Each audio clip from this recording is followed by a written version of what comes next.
Saudara, sejumlah wilayah di Jakarta dan sekitarnya dilanda banjir usai hujan deras selama beberapa jam. Gubernur Jakarta Pramono Anung bilang banjir yang terjadi di Jakarta tidak hanya disebabkan curah hujan yang tinggi, tapi juga air kiriman dari wilayah lain atau wilayah hulu, saudara.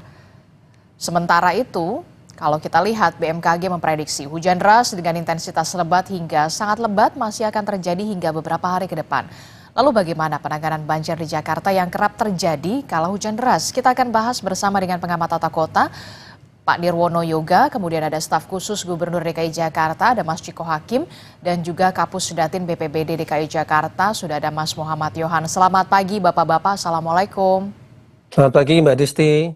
Pagi. Waalaikumsalam warahmatullahi wabarakatuh. Waalaikumsalam warahmatullahi wabarakatuh. Iya, ini dari hari kemarin bahkan beberapa hari yang lalu sampai beberapa hari ke depan diprediksi akan hujan deras dengan intensitas tinggi ini masih akan terjadi dan melanda wilayah Jakarta bahkan kota-kota lainnya seperti ada Tangerang juga. Tapi saya mau update dulu perkembangannya ke Mas Yohan. Mas Yohan, selaku Kapus Datin BPBD DKI Jakarta, sampai saat ini ada berapa RT yang di pagi hari ini masih permukimannya masih terendam banjir, Pak Yohan? Baik, sampai dengan pukul 7 ini terdata ada 62 RT yang tergenang ya. Namun demikian ada juga RT-RT yang sudah surut, itu kalau dari hitungan ini ada 67 RT yang sudah surut ya genangannya. Jadi ada peralihan dari RT-RT yang tergenang menjadi tidak tergenang. Oke, jadi ada 62 RT yang wilayahnya masih terendam banjir, tersebar rata-rata di mana lokasinya? Betulkah di sekitar bantaran kali atau sungai permukiman warga? Kalau kita lihat kan Kampung Pulo juga masih terendam banjir sampai pagi hari ini, Pak Yohan. Betul, ini umumnya yang tergenang itu di wilayah yang dialiri aliran Kali Ciliwung ya. Jadi saat ini memang petugas memang sudah dari hari Minggu ya, sudah standby petugas BPBD. Ada beberapa rekan-rekan kami yang memang belum sempat pulang ya, karena memang situasi genangan ini butuh penanganan khusus. Bukan hanya kami mengevakuasi warga, tapi kami juga mengkoordinasikan dengan Dinas Sumber Daya Air ini terkait dengan pengerahan pompa-pompa mobile ya. Jadi pompa mobile yang dimiliki Pemprov ini di DSDA itu ada cukup banyak, ada lebih dari 5.000-an pompa ya. 600 itu dikerahkan sampai dengan hari ini. Kemungkinan ada penambahan ya hari ini, penambahan pompa, tapi saya belum terinfo dari DSDA. Jadi kami sudah berupaya semaksimal mungkin. Bisa jadi kalau tidak ada pergerakan sama sekali, mungkin dampaknya bisa meluas ke RT-RT yang lain ya. Dan 67 RT yang sudah surut itu juga akibat dari kami sudah bersiaga penuh dan mengoperasionalkan semua perlengkapan yang ada, khususnya pompa-pompa. Jadi pompa itu ada pompa mobile dan juga ada yang namanya pompa stasioner ya. Pompa stasioner ini jumlahnya cukup banyak dan ini perlu konsentrasi ini untuk menghidupkannya sehingga daerah-daerah yang tergenang itu bisa cepat surut. Kira-kira seperti itu. Oke, tadi Anda sebutkan kan Pemprov Jakarta punya banyak sekali pompa, bahkan Anda menyebutkan ada 5.000 lebih begitu ya pompa mobile begitu. Nah, untuk di 62 RT ini apakah sudah dimaksimalkan atau sudah dioptimalkan untuk penyedotannya berfungsi atau tidak untuk bisa secepatnya air bisa segera surut di pagi hari ini? Sudah dioptimalkan ya. Nah, tadi saya menyampaikan bahwa umumnya satu petugas penanganan bencana itu didampingi oleh 2-3 orang personil dari Dinas Sumber Daya Air atau kita kenal dengan pasukan biru ya. Oke. Nah, mereka itu membawa pompa mobile seperti di lokasi-lokasi seperti Jati Padang contohnya, itu pompa mobile tentunya sudah kita arahkan ke titik-titik tertentu ya untuk maksimalisasi penyedotan gitu. Jadi ini kita terus berkoordinasi dengan Dinas Sumber Daya Air dan juga kami juga dilengkapi dengan banyak sekali CCTV ya. Jadi ketika ada info-info tentang genangan dari Comment Center BPBD, kita bisa langsung putuskan untuk berkoordinasi dengan unit-unit terkait ya. Bisa dengan Dinas Sumber Daya Air, bisa dengan Dinas Lingkungan Hidup, ada yang namanya Badan Air ya. Nah, ini kita berkoordinasi mana yang terdekat radiusnya dengan lokasi itu yang terlebih dahulu bergerak ya untuk mengatasi permasalahan. Seperti misalnya pada saat ini kan terjadi ada beberapa jalan juga yang Betul. tergenang ya. Mhm. Nah, di Ini jalan-jalan yang kondisinya? tergenang ini sudah pasti koordinasinya itu antara BPBD, Dinas Sumber Daya Air, kemudian Dishub dan Satpol PP ini. Karena kalau di jalan itu kan tentunya harus ada pengaturan arus lalu lintas ya, dan tentunya infonya terus kita update supaya warga itu bisa menghindari lokasi-lokasi jalan yang masih tergenang. Aha, oke.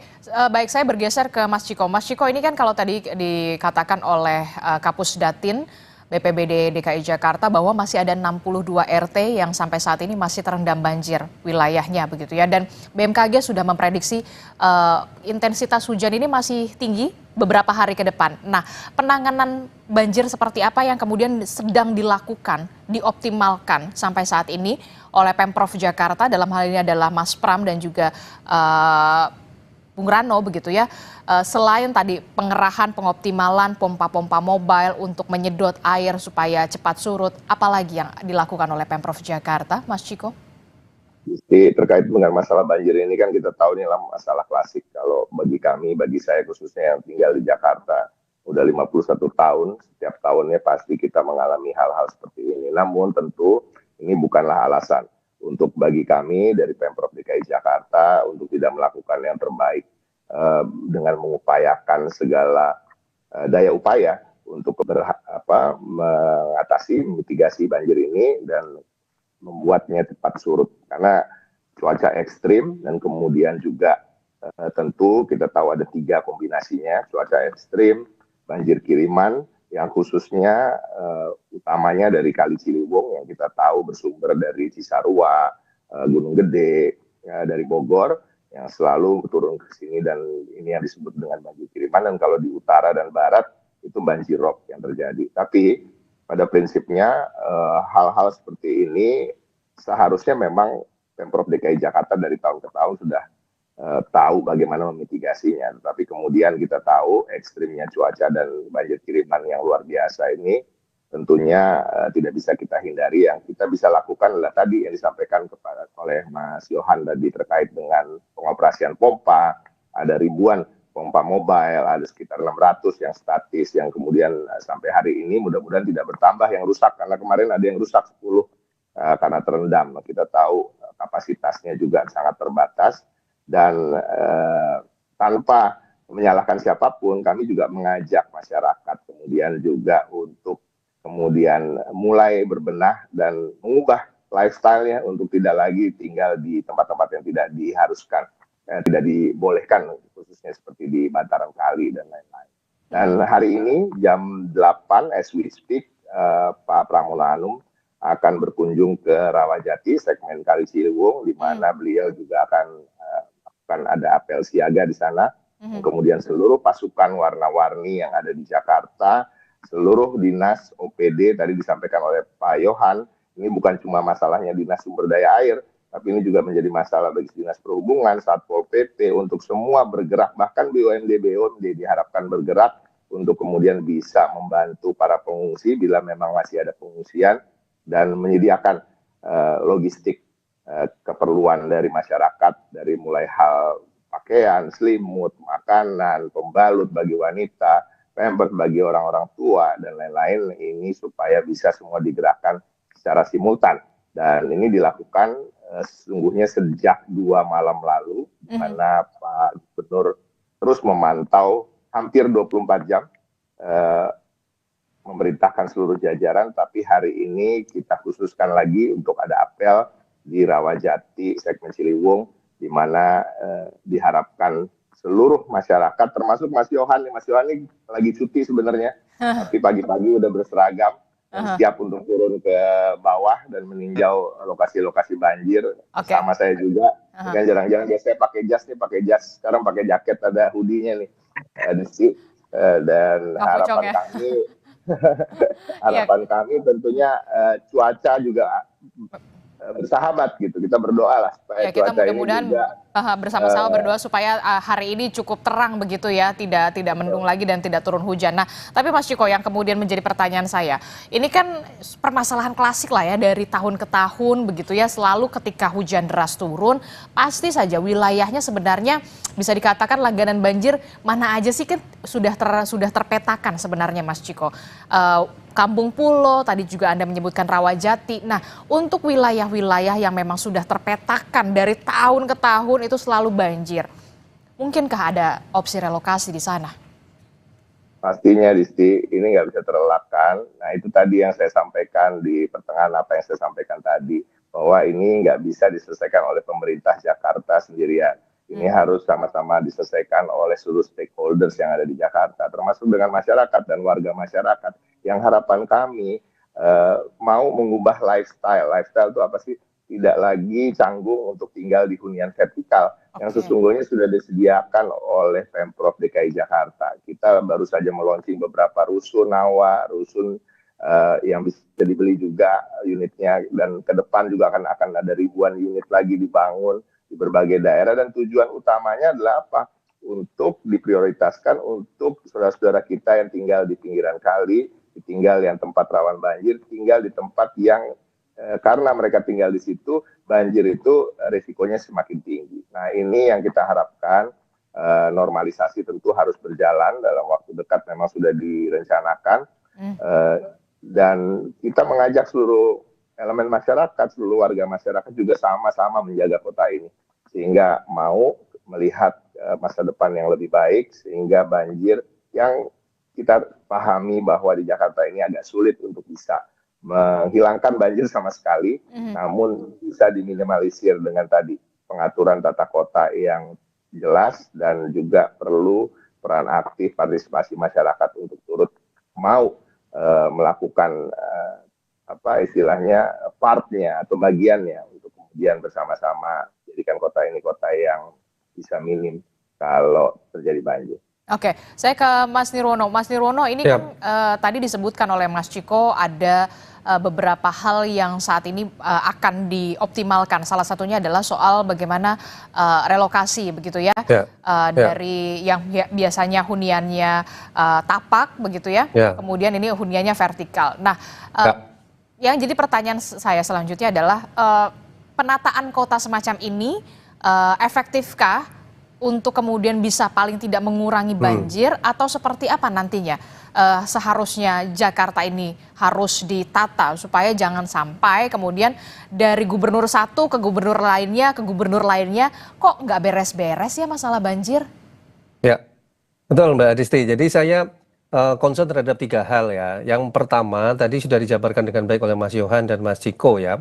Saya fokus kepada penanganan banjir dengan 3 tipe jenis banjirnya tersebut yang akan dilakukan ke depan ya.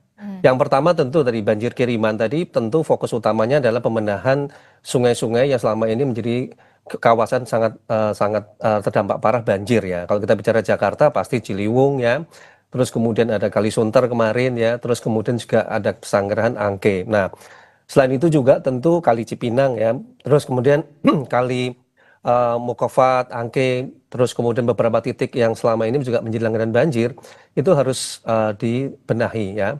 Tentu dari 13 sungai utama besar misalnya di Jakarta, dengan waktu 5 tahun ya, kita lebih realistis mungkin dalam waktu 5 tahun bisa 3-4 sungai dibenahi, itu udah sangat bagus ya Mbak Disti kalau kita fokus untuk banjir kiriman tadi.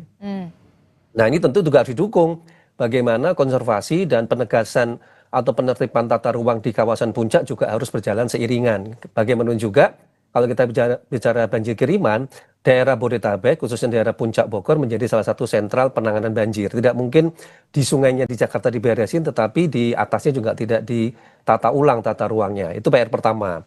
Kemudian PR kedua tadi, banjir kiriman. Beberapa lokasi yang jauh dari sungai tetapi juga terdampak banjir nih Mbak Adisti.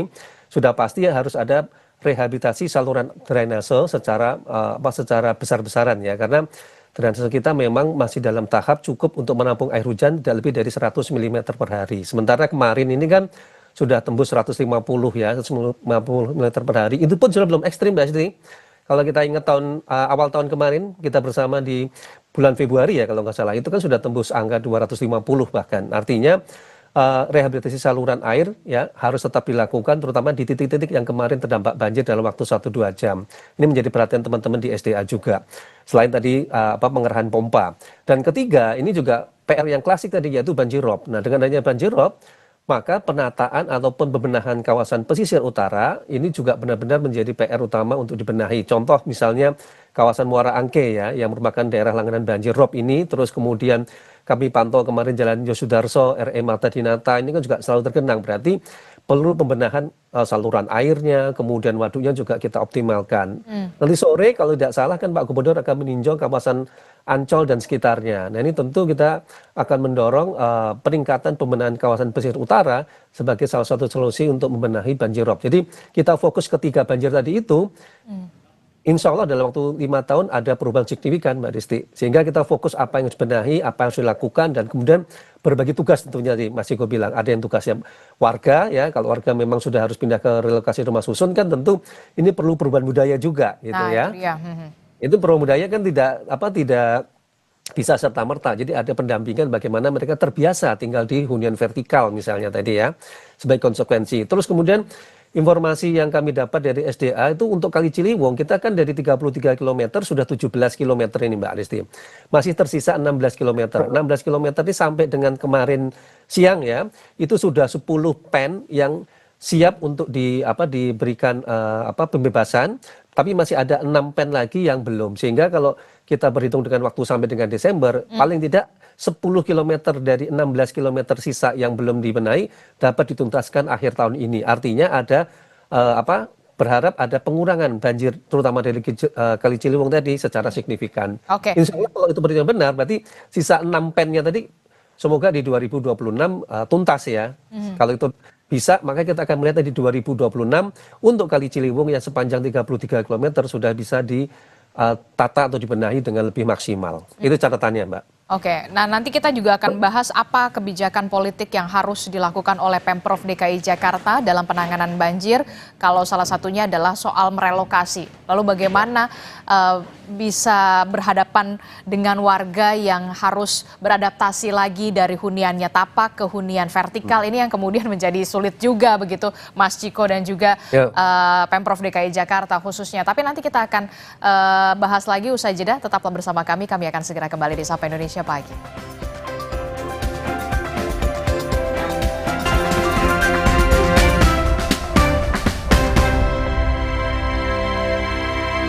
Gatot bikin tidak bebas beraktivitas. Saya butuh yang lebih panas, lebih panas, lebih panas. Salon Pas Extra Hot, lebih panas. Untuk aktivitas ekstra, Salon Pas Extra Hot, lebih panas. Aku Viva, hadiah miliaran. Cek tutup botolnya. Ada uang tunai, handphone, emas, sampai mobil. Cek tutup botol Aku Viva sekarang. Dari Wingsuit. 물라이 두알리마 칼슘 콜라겐 브루크랑 꿀리크리프 툴랑 크로포스 No worries 콜라겐아 Susu steril dengan 1000 mg kolagen dan kalsium, kulit no keriput, tulang no keropos. 콜라겐아 수수 awet muda. Renovit dengan 26 vitamin dan mineral lengkap, bantu jaga kesehatan dan daya tahan tubuh. Dengan 26 vitamin dan mineral lengkap, bantu jaga kesehatan dan daya tahan tubuh. Minum Renovit, siap jaga kesehatan dan daya tahan tubuh. Produksi Konimax. Aku Viva, hadiah miliaran. Cek tutup botolnya. Ada uang tunai, handphone, emas, sampai mobil. Cek tutup botol Aku Viva sekarang. Dari Wingsuit. Wow, kirain po, taunya Fresh Care Smash yang lagi viral. Fresh Care Smash 4-in-1. Tren baru, double inhalernya unik, nonjok segernya. Bisa buat ngerok, sampai vegan dan stylish. Fresh Care Smash, ekspresikan gayamu. Produktif di pagi hari, hasilnya pasti lebih berkualitas. Seperti lebah pagi madu TJ yang pintar mencari sumber madu terbaik, dipanen di kematangan yang tepat. Bantu jaga sehatmu. Madu TJ, kualitas terbaik dari alam. 물라이 두알리마 칼슘 콜라겐 브루크랑 꿀리크리프 툴랑 크로포스 No worries 콜라겐아 Susu steril dengan 1000 mg kolagen dan kalsium, kulit no keriput, tulang no keropos. 콜라겐아 수수 awet muda. Aku Viva, hadiah miliaran. Cek tutup botolnya. Ada uang tunai, handphone, emas, sampai mobil. Cek tutup botol Aku Viva sekarang. Dari Wingsuit. Omehar, minyak ikan pilihan dari laut dalam. Omehar, suplemen omega 3 esensial. Dalam mini kapsul, lebih mudah ditelan. Diproses dengan teknologi modern di Amerika. Bantu pelihara kesehatan tubuh kini dan nanti. Kelebihan nggak baik, kekurangan juga nggak baik. Lebih baik cukup. Cukup sesendok sari kurma TJ. Cukup nutrisi, cukup zat besi, cukup energi. Sari kurma TJ untuk semua kebaikan kurma Arab. Enak, halal, yakin.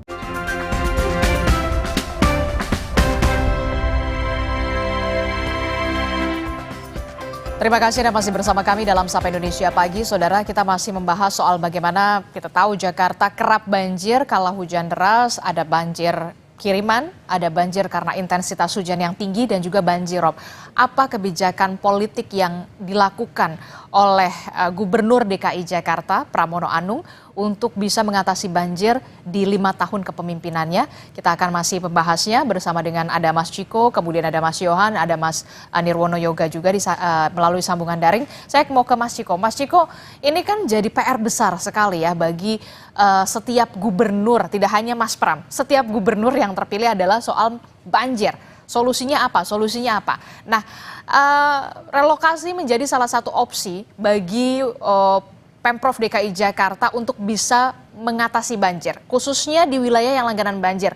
Kita tahu Kampung Pulo. Nah, pendekatan seperti apa yang akan dilakukan oleh Pemprov DKI Jakarta agar warga yang berada di wilayah langganan banjir ini mau berpindah dari hunian mereka yang langganan banjir ke hunian vertikal? Jadi kan kalau kebijakan politiknya kan terbagi dua sesungguhnya ya, yang betul-betul politik, ada yang betul-betul sifatnya teknis. Kalau bicara soal sifatnya teknis, kita bicara soal perencanaan tata ruang, kita bicara soal pembangunan infrastruktur, mitigasi, dan lain-lain. Nah, ini hanya bisa dijalankan maksimal, hanya bisa berdampak maksimal, mempunyai efek yang sesuai dengan apa yang sudah direncanakan, kalau kita bicara tata ruang, kalau juga masyarakatnya mau berpartisipasi. Artinya apa? Kalau kita bicara tata ruang, ada penataan-penataan yang memang di kawasan-kawasan tertentu tidak boleh ada hunian, tidak boleh ada masyarakat yang tinggal di sana. Dan memang masyarakat yang umumnya tinggal di hunian-hunian yang tempat yang tidak diperbolehkan atau tidak selayaknya, itu juga kan kehidupannya juga nggak layak. Mohon maaf, ya kan? Gimana bisa layak kalau sedikit-sedikit hujan sedikit deg-degan, ya kan? Hidup dari selama setahun kadang-kadang 3 kali 4 kali mengungsi. Saya rasa itu bukan kehidupan yang layak. Kalau kita ingin mengajak masyarakat nomor satu lah, kalau orang tuanya nggak mau memikirkan dirinya sendiri, ayo berpikir untuk anak-anaknya gitu. Masa depan seperti apa sih? Kan anak-anak perlu bersekolah tanpa ada terhalang, kadang-kadang dia harus nggak bisa sekolah, hanyut bukunya, hanyut ijazahnya. Ini sering terjadi, dan ini bukan terjadi 1-2 kali, tapi setiap tahun ada aja kejadian-kejadian seperti itu. Bahkan nyawanya pun hilang, itu juga terjadi, ada puluhan di era-era sebelumnya nyawa yang hilang akibat banjir yang khususnya tadi terbawa oleh arus sungai yang begitu deras. Nah, ini yang memang kita dari pemerintah juga harus mengubah cara-cara lama, bagaimana cara mengedukasi dan mensosialisasikannya. Saya memberikan contoh, misalnya ke depan sekarang ini udah ada yang tadi saya sampaikan ya, rusun di Jagakarsa. Rusun itu berada di Jalan Marga Satwa. Kalau kita tahu Pondok Labu, kalau namanya Jalan Marga Satwa itu prime area ya, banyak sekali orang-orang dengan level para mantan pejabat yang tinggal di kawasan itu. Artinya ini prime location, ada rusun yang khusus untuk keluarga, untuk disewakan, yang ada 700-an unit, di mana per unitnya itu sewanya paling rendah 800.000 hingga 2,4 juta, tergantung pada penghasilan dari keluarga tersebut. Dan ini bisa diakses melalui Sirukin. Nah, mungkin ke depan kami harus melakukan apa yang dilakukan seperti oleh perusahaan-perusahaan properti misalnya ya, home showing gitu ya, showing unit gitu, mengajak saudara-saudara kita yang masih tinggal di bantaran kali di sekitar situ, di mana memang rusun itu dibangun, diprioritaskan untuk mereka, kemudian berkeliling, dan tidak hanya 1 kali, mungkin 2 kali mengajak anak-anaknya, karena di situ juga tempat yang aman, gated ya, semua tertutup oleh pagar, di mana anak-anak juga pastinya tentu nyaman dan aman, dan orang tua juga tidak perlu khawatir. Ada fasilitas-fasilitas yang tidak kalah bahkan lebih dibandingkan dengan apartemen-apartemen mewah di Jakarta. Fasilitasnya olahraga, ada tempat bermain anak, ada tempat UMKM untuk bisa berjualan di situ, sehingga kalau mau jajan atau membeli makanan tidak perlu keluar dalam lingkungan itu juga. Ada perpustakaan, saya belum pernah mendengar ada apartemen ada perpustakaannya gitu, bahkan ada rumah ibadah dan rumah duka bagi seluruh umat beragama yang tinggal di sana. Jadi ini suatu hal yang harus mulai dilakukan oleh Pemprov tadi, mengubah cara edukasi dan sosialisasinya di mana ini akan dilakukan. Yang kedua, partisipasi dan peran serta masyarakat dan kelegowoan masyarakat untuk bisa mau, tadi yang disampaikan oleh Mas Yudi, mengubah lifestyle gaya hidupnya untuk hidup di hunian vertikal. Oke, nah itulah harus ada perubahan edukasi dan juga sosialisasi agar kemudian masyarakat yang biasanya atau bertahun-tahun lamanya begitu ya sudah dalam tanda kutip biasa terendam banjir begitu ya ketika ada. Adisti, aku ada panggilan untuk meninjau. Oke, baik. Terima kasih Mas Ciko untuk waktunya dan perspektifnya sudah bergabung bersama kami. Saya ke Mas Yohan. Mas Yohan, jadi pagi ini setelah berdiskusi bersama kita akan kemana dan penanganan banjir untuk mengatasi banjir di pagi hari ini apa yang akan dilakukan oleh BPBD? Baik, untuk percepatan ya dan menimbang dari cuaca selama seminggu ke depan, kami sudah mengadakan koordinasi dengan BMKG dan BNPB serta instansi vertikal lainnya untuk melaksanakan operasi modifikasi cuaca ya. Sepengetahuan kami BNPB sudah mulai standby dari kemarin, tapi kami juga akan melaksanakan OMC ya, operasi modifikasi cuaca ini dalam beberapa hari ke depan, mengingat perakiraan cuacanya selama seminggu ke depan ini masih cukup ekstrim ya. Itu mungkin langkah yang akan dilakukan BPBD. Kemudian langkah selanjutnya tentu kita concern dengan manusia ya, kita concern dengan para pengungsi itu. Jadi kita concern ke situ, kita masih berkoordinasi terus dengan dinas sosial juga kelurahan setempat ya, kelurahan yang terjadi bencana. Yang perlu diingat bahwa dalam kejadian bencana ini ada pergub yang mengatur bahwa apabila terjadi bencana seperti saat ini, lurah itu akan memiliki peran atau memiliki kewenangan untuk menjadi manajer bencana. Jadi untuk memutus mata rantai koordinasi yang terlalu jauh, lurah itu dilindungi payung hukum untuk mengambil langkah-langkah yang diperlukan gitu. Jadi bisa melakukan apapun yang dianggap perlu ya untuk membantu percepatan penanganan bencana gitu. Tentunya dengan berkoordinasi dengan pimpinannya, dengan camat ya. Jadi kira-kira seperti itu.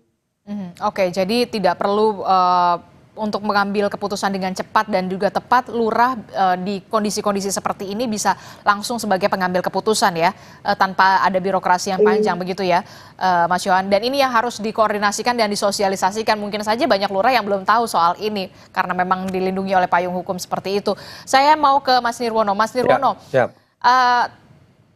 apa poin sebenarnya untuk bisa mengatasi banjir? Kalau kita bisa katakan 3 poin utama. Jakarta yang selalu banjir saja setiap hujan turun begitu ya, dan Jakarta adalah wilayah yang paling bawah begitu ya. Walaupun ada Bogor, Depok, Tangerang pun sekarang banjir. Saya belum melihat ada pemimpin-pemimpin dari masing-masing daerah ini duduk bareng bagaimana kemudian mengatasi banjir tidak hanya di wilayah Jakarta saja, tapi dari hulu sampai ke hilir. Bagaimana Mas Nirwono? Ya. Yang pertama harusnya bencana banjir yang sering terjadi menjadi pembelajaran kita semua ya untuk benar-benar serius, karena banjir sekarang itu menunjukkan bahwa perubahan iklim itu nyata adanya kan Mbak. Karena apa? Anomali cuaca ya. Jadi kita sudah tidak bisa bicara musim kemarau atau musim banjir. Bahkan kita harus bicara sepanjang tahunnya adalah musim hujan misalnya. Sehingga mitigasi bencana menjadi salah satu ornamen elemen utama untuk membenahi tata kota secara keseluruhan. Nah, dalam kasus Jakarta tadi pemandangan tata ruang kota berbasis tadi tipe banjirnya 3 tadi ya. Bagaimana membereskan tadi banjir kiriman, artinya pemukiman tata ruang di sekitar pemukiman bantaran kali. Terus kedua tadi banjir lokal, berarti pembenahan lokal kawasan tersebut. Dan tentu adalah banjirop penataan kawasan pesisir. Jadi kita fokus kepada 3 hal tersebut secara terencana dengan baik itu melibatkan Pemprov DKI maupun juga Bodetabek. Apalagi sekarang berdasarkan Undang-Undang Daerah Khusus Jakarta kan sudah ada rencana pembentukan aglomerasi. Artinya banjir bisa menjadi salah satu hal pendorong agar kerjasama antar Jabodetabek dapat terus ditingkatkan. Tidak hanya banjir, tapi juga macet misalnya. Nah, itu PR utama. PR kedua, kita bicara waktu nih Mbak. Ini jangka pendek, jangka menengah, jangka panjang. Sehingga kita punya target yang sekarang apa, 5 tahun apa, 15 tahun bagaimana. Kira-kira itu. Oke, baik. Kita akan tunggu bagaimana langkah yang harus dilakukan oleh Pemprov DKI Jakarta untuk kemudian bisa mengatasi banjir ini. Terima kasih Mas Purwono Yoga, kemudian ada Mas Yohan juga dari Kapus Datin BPBD DKI Jakarta, sebelumnya ada Mas Ciko Hakim. Terima kasih Bapak-Bapak, Assalamualaikum. Ya, terima kasih. Waalaikumsalam warahmatullahi wabarakatuh. Waalaikumsalam. Pemadam kebakaran. Kami akan ajak Anda ke salah satu wilayah di DKI